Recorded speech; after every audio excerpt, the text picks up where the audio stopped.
So I'll hand this over. Now,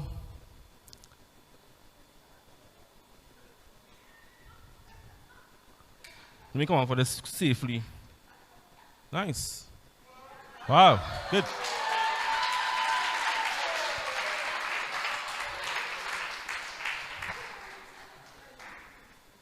How many of you all have ever been to a virtual event, a funeral, a wedding? Let me see your hands. Yeah?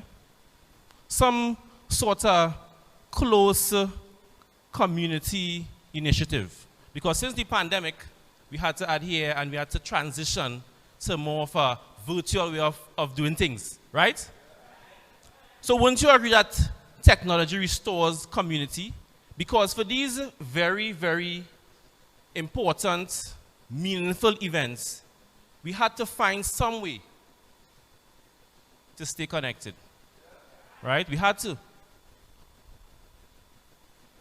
Whether you like it or not, you had to stay connected, right? So, if you're at a business and you're not online, what happened to you?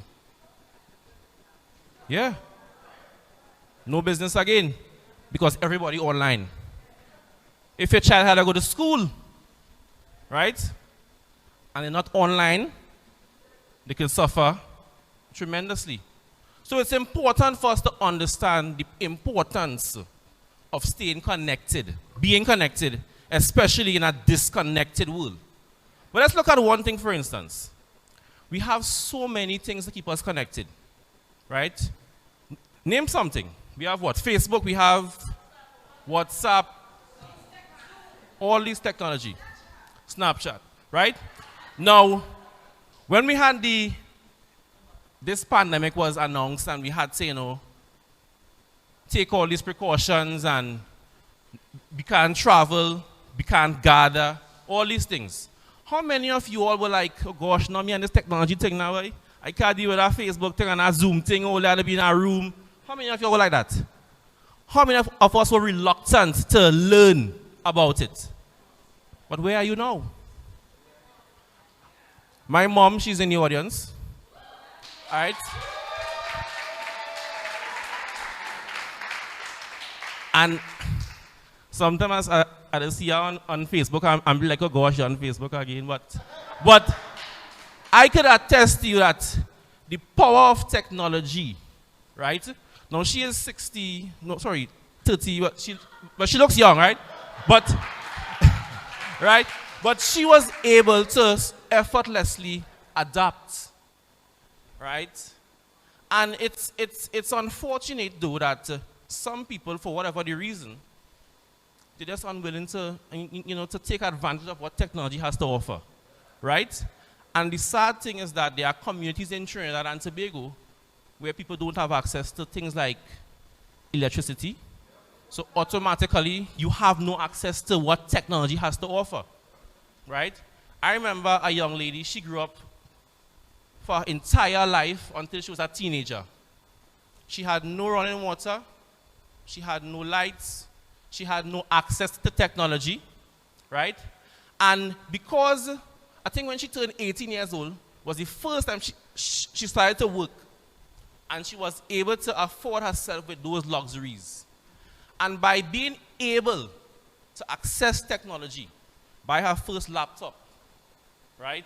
Get internet, and start a work, just experiment.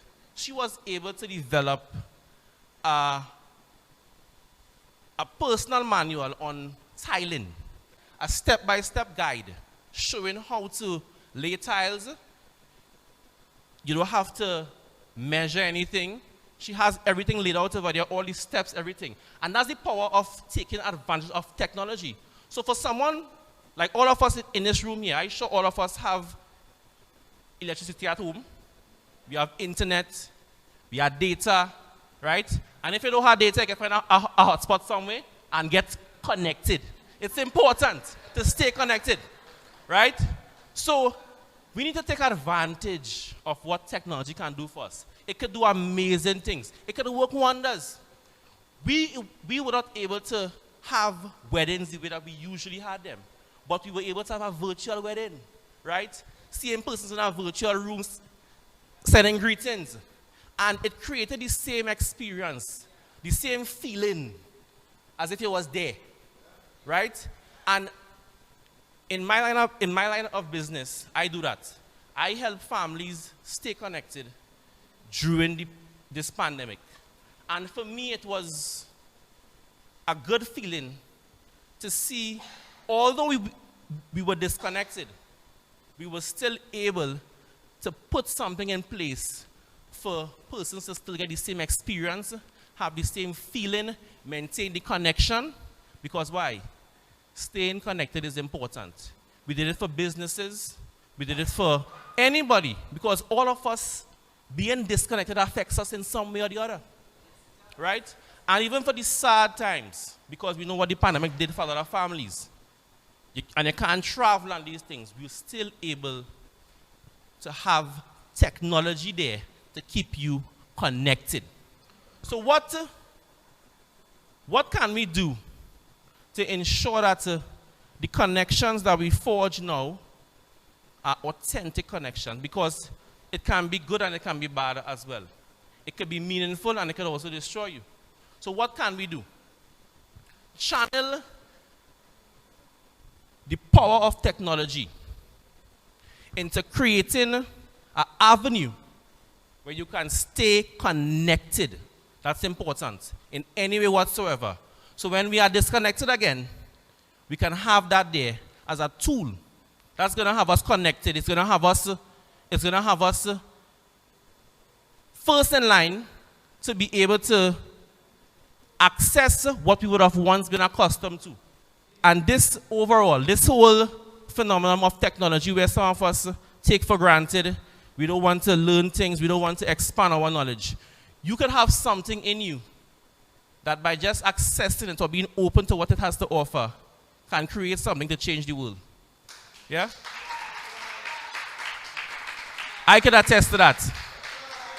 I am always being creative, always being innovative, thinking outside the box and using that power to help propel and push forward ways and means that technology can help change the world. Thank you.